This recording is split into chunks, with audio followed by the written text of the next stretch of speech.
Welcome back to The Scoop. Yet another episode. If you missed the previous one, I do not want you to miss the conversation. I would say take a pause, go back, watch on our platforms, and then come back and let's just listen to this conversation. Today we are discussing GBV and the things that are taking place in our society.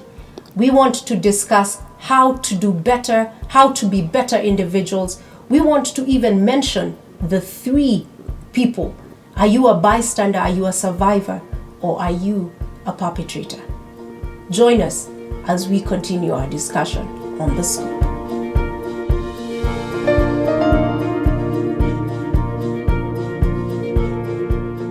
And then now the world is asking, could it be that the pandemic of COVID is bringing with itself an it's called what? An epidemic. On GBV. Yeah. Because I saw someone calling it an epidemic, that we have an epidemic on our hands. Yeah. And for you you've been working in this industry. Yeah. And I can only imagine people coming, right now and saying, hey, there are so many cases. And for you guys, that's been in and out. This has been your, I really feel, for you, it's a calling. So I can't call it really your butter and bread per se, because it's just where your heart is. Yes. You can't not have a heart. And I remember even having, I think, Anne, you're the one who said this earlier in terms of the sustainable development, that if the certain goals that the Kenyan government had that those goals will not be achieved if we continue having a rise on gender-based violence. And that threw me off initially, but the more I thought about it, I just realized, you then are affecting a society, and we say that children are the leaders of today. Yes. But really, when you start violating them now, you'll not have them tomorrow. You won't have them crushed tomorrow. them. Yes. You've crushed their dreams. You've crushed. They are no longer. They don't feel society. They owe society anything. It's very easy for someone like that to lose hope and say, why should I do something for a place that was meant to be safe for me? Yeah. And granted, and you definitely are your own testimony that it was not safe, but this is why I got into this industry. And I know that's a story for another day. Sure. But what is it? We've talked about the home. Yes. So even in terms of culture and tradition, that's around the home. Yes. What are some of the, and maybe, we may say shocking to us, but to you guys it's not shocking. But what are some of the things that you have come across in terms of the home that you just are like, that leave you speechless? Do things leave you speechless? Because I can't even imagine working in the industry you work in. Yes, things leave us speechless. Yeah. And one of them is family secrets. Now, family secrets. Yeah, expand on that. Teenagers living together. Okay. A cousin visits. Okay. And then they get themselves, they're calling it entangled. Okay. Yes, they find themselves with... Cozy with relatives. With relatives. Okay. Then when that one is reported, let's say to the mother or the father, what happens is, don't talk about it. It's swept under the rug. Don't talk about it, because it will bring a rift between my brother and myself. Yes. Right? Yes. People don't talk about it. And that is very, very common. It's very common that there are so many young people who started their sexual escapades from their cousins and from their siblings. And it's called incest. Incest. It's a form of sexual abuse. It is. Violence, Incest is actually, yes. And nobody wants to talk about it. With the children that we work with, some of them, when you go to do reintegration for them, when you take them out there in the community, when you're doing a session with them, somebody whispers to you and tells you, don't talk so much about that case, because that child belongs to this family and it was a case of incest. Oh wow. But this child found themselves into the juvenile justice institution. So 3 years have been wasted just because of A secret. of a secret that has been kept, and is still being kept even at that time. Even at the point of integration. Yes. At the point where they have left the system. Yes. Back. They are back. Yes. And it's still a secret. It's still a secret, and nobody should talk about it. Okay. But now somebody is whispering it to you that actually, the father of this child is actually is his brother. I mean, such things. Yeah, such situations. Yes, and, such and granted, situations. it could also be a parent. Yes. As I think you've mentioned with the 9 months. Yeah. So, for instance, if somebody went quiet about it, and I think with what scares me is with the silence that there is a possibility or there's a risk of a repeat offense. Yes. There's always a repeat Always, offense. yes. There's If always there's a no repeat. mitigation, There's always a there's repeat. always There are- definitely. So if someone has been Always. caught, for instance, Yes. does that mean that that's not the first time? Yeah. Most Yes. likely. Most Most probably. likely, yes. And if he was caught, and that was his first time, then he himself must have been abused at some point. All right. Okay. Yes. So it comes back to the cycle. secret. So, The cycle. so when somebody was abused, Yeah. didn't talk about it, Yeah. they go and abuse somebody else. So high chances that, not necessarily Yes, the case, yes. but high chances that a person who's abused has either been abused, well, a person who's been Well- abused will end up abusing others. others. Yes. So back to misery loves company, Mm. in a sense. Yeah. Yeah. But also, it But there's always a way out too. There's always a way There's out. always a way out. There's All right. always a All way right. out. There's, because, viewers Yeah. are listening to us, and I'm sure some of them maybe have been abused. Yes. Yes. But there's always, everyone has choices. there are always choices. There are always choices. Sure. So you can choose to it's called what, to dispose whatever energy you have, you or have. Yeah. the pain, Negativity the and the pain, pain. the harm Yeah. that you've, the The trauma, memories, the trauma. It is trauma. It's just Trauma, trauma yes. that you've Yes. carried for years. You can choose Years either on to own. displace it to somebody else and inflict the same thing that you have been feeling for such a long time, or you can choose another road, which is to seek help. Help. Seek help. Yeah. Go through therapy. Go through a counselor, a psychologist. Yeah. It's a journey. It's a journey. Walk that you the must journey as take. you choose another road. Because life is a journey. Yeah, Life is a it journey. is. So it's Yeah. just a matter Yeah. of it's choosing what Yeah. path you take. Yeah. Yes. Now, I'm thinking about, and I'm so glad you mentioned that, so that anybody who's watching and is viewing us just realizes that it's not all lost. Yeah. It's not all lost. It is a bad situation. It's not your fault. But more importantly, reach out. Yes.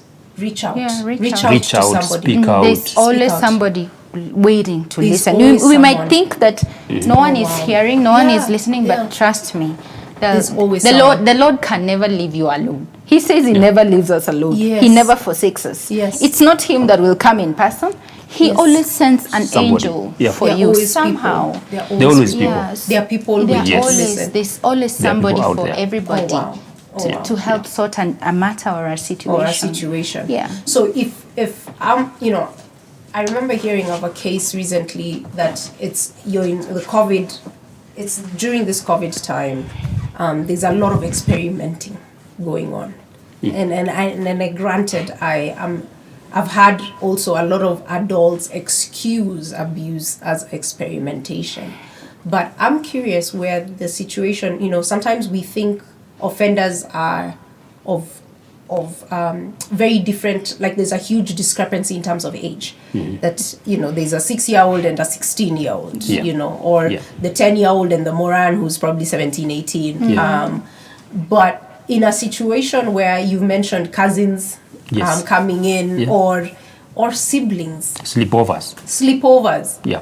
Well, we're not saying sleepovers are bad, but Should be very you need careful to about be them. very Yes. careful and Monitored. monitored. Monitored. What happens in such cases, where quote unquote, there's experimenting going on, and children find themselves pregnant. And I know experimenting is not the right word, and correct me. Go first. You go. Okay.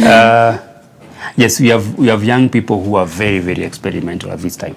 Yeah. Very experimental. Yeah. The other day I was talking to some parents and I was asking them, what are your sources of information? What were your sources of information when you are at the age of your daughter or the daughter of your son? All right. And they were actually they were searching.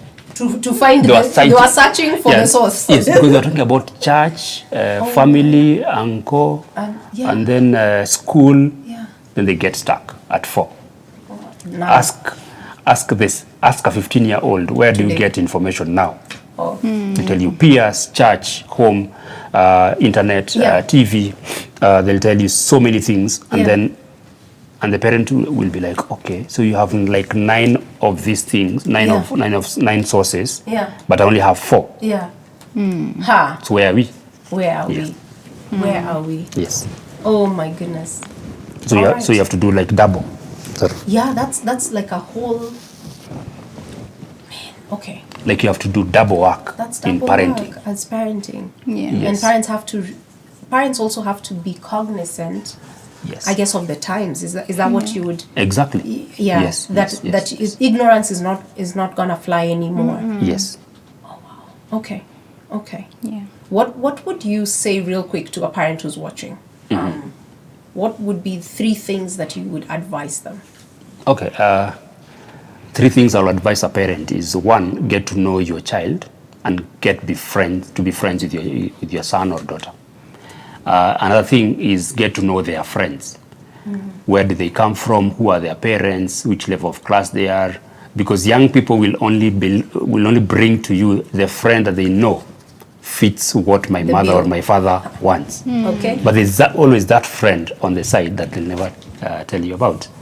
Then another thing is get help. There's nothing wrong with asking for help when you have an issue with your young person. Always ask for help. Yeah. Oh wow. Yes. Oh wow. I like that. It's good to hear from that perspective, and especially from a case management perspective. But from the cases that you've dealt with, and what are some of the causes? What would you say are some of the causes? Some of the causes. Okay, right now during COVID, the COVID season, and cases have really spiked. Could be because they were underreported before then, and now they're being more reported. But still, there are predisposing factors that I'm sure have increased the cases of SGBV during this season. And it's because we are in a situation where we are not used to. So there's a lot of stress going on within our children, within our spouses, relatives, economic hardships. You talk about people are being let go. Pay cuts. Yeah. All this builds up, brings in a lot of stress, and some people don't know how to dispose that in other ways, so they will violate. Those who are around them. Violate those around them. So either their spouse, their children. Could be spouse. And that's why the cases of domestic violence are so high right now. They're high as well. Yeah, and we talk about domestic violence, you're talking about spousal abuse. Yes. You're talking about family abuse, a relative abusing another. You're talking about abuse within the home. You're talking about child abuse in the home. You're not talking about outside the home. Yes. Now we're not talking about perpetrators just outside. We're just talking about the home. Just home. The place Right that now, is meant to be safe. Yes. So even as a spouse, you may have started watching this and you feel, my child is okay. But then you realize, wait a minute. I may not necessarily be the perpetrator, but I could also be a victim as a spouse. Yes. And also, in also another way, you could be putting the child could be safe within the home, but you're exposing them to some form of abuse unknowingly. Okay. one of these things could be what are we doing to safeguard children when they are online? Because now everybody's online. Everybody's working from home. Yeah. From home. School is from home. Yes, they have Zoom. Everyone is on Zoom. Yes. So how about this other free time? What are they doing online? Right? Because you might say that, oh, my child is safe within the family. Yeah. They're not going outside there to be abused by a stranger or a border person. But now they are in the house. They're in the home. And your child is being abused. The cyberbullying, for example, happening. Cyberbullying, and that's still a gender-based aspect to cyberbullying. Yes. I'm glad you brought that out. Yes. Oh, wow. Like a child maybe when they're in a class, and then some of her classmates look at their house in the background, and then they start chatting and saying, oh, your house looks like this, your house looks like this, your camera is not clear, you don't have good internet reception. That is cyberbullying. Because this child feels like I'm not fitting in, or I feel lower than the current. So it's discrimination. It becomes a form of abuse from that perspective, where then now you start seeing status or socio-economic status coming into play. Yes. That then results into a form of stress, emotional abuse, or emotional abuse. That's psychological abuse. Oh wow! Yeah, and you enter the house in the evening, and your child is very low. Yes. And you ask them what's up, and they tell you, I'm okay. But when you probe more, they tell you, I'm not a friend of so and so. Children will never tell you. They'll never tell you that I was bullied. Yeah. No. They'll say, I'm not going to be a friend of so and so. And when you try and probe, that's probe when more, you discover. Yes. So parents need to probe. Yeah. Yes. We need to have or time. at least the safe adults around children need to probe, because sometimes it's a guardian. Yeah. You may not necessarily have your parents with you, or you may, someone may be watching and they're just, I'm not a parent yet, but I'm a guardian. What are some of the signs that I can look at? For instance, with me being an auntie or a friend to different children around me, what are some of the signs? And granted, it's not just children that we're talking about, but what are some of the signs that we can quickly pick out and say, maybe we need so and so to reach out for help? When let's say, for example, a drop in their performance in school. So for children, school performance will drop. always tell you something. Yes. Okay. When children stop talking about their favorite friend. There's something. There's something. Really? Yes. Okay. I'm taking parenting tips. In this conversation. Like they'll tell you, I don't want to talk to so and so. Right? So and so is not my friend anymore. Then also, how do they respond to activities like going to school or attending class or even going to Sunday school? Is the response diminishing? Because somebody who was very vibrant to go to church, or I need to prepare for my service, and now all of a sudden they're like, I'm not interested in that, Dad.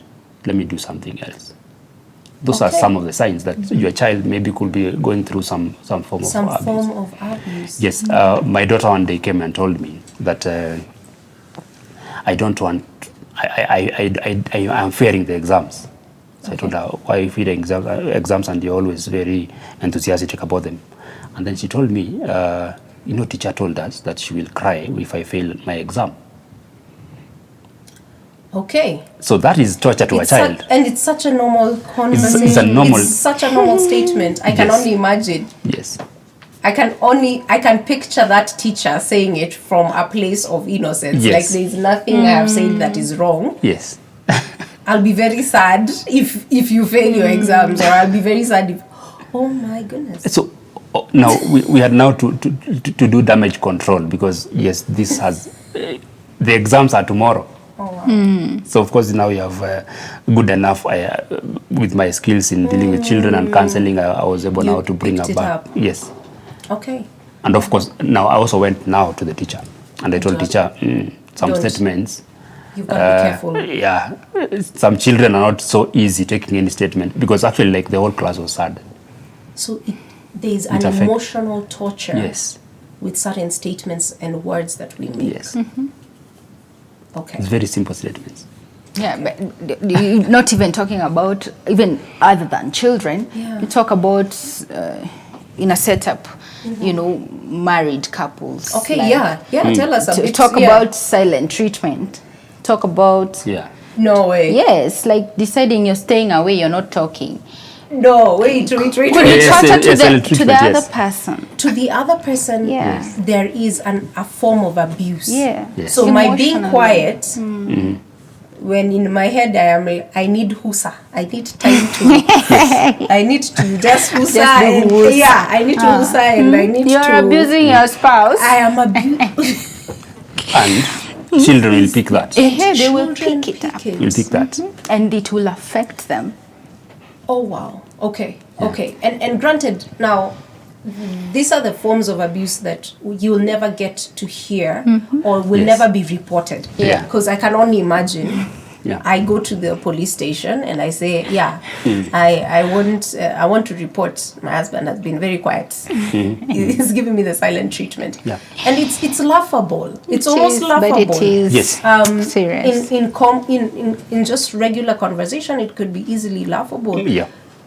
My concern with something like that, at what point, one, I think the fact that we've even talked about it, it's just raising that as a point of abuse Yes. and realizing you can't just keep quiet on someone when you normally talk to them. As in, what we can just say is be considerate. Be Be considerate of the Yes. other Be person. considerate of them. Okay. If whatever it is you are doing, because you feel you have power over them, Yeah. you know that it's gonna hurt them, then be considerate about it, because you know, every time I think this is just a human thing. Every time you feel you have power over somebody, Yes. you take advantage. In a People sense, do. yes. In Yes. a way, Yes. they take advantage. But when you go back and just think about, okay, so I am feeling kind. nice, Yeah. and I am going to because I have power over this person. Maybe they're the one who wronged. Maybe in that Yeah. couple Yeah. situation, they're the ones who had done something that was not pleasing in your Yes, sight. yes. But then you decide to take advantage because you have power over them. Over them. It And is abuse, it's because abuse. you, in a way, you are torturing their minds. You would now almost trying to emotionally abuse. because that's You where are some of the actually emotional abuse stems from. Yes. It does. In the little Yes. things that we Yes. do as individuals in the home setting. Yeah, so you might not go to the police station, Yeah, and and that's- most and of I them think will that's not the go to the fact. police Yeah, station. that's But a reality. even as Christians, Yeah. just having in the back of our mind that do to others what you would have them do to you. Yeah, You get? yeah. Then you're able to be considerate to the other Considerate. person. In short, we And- need to be considerate. Yeah, and most Yes, of this yes, abuse yes. will not happen. will not actually take not take place. Because by the time domestic violence case is reported, It's bad. It started with that there issue. was There was a something. source. Yes. There was a beginning, right? Yes.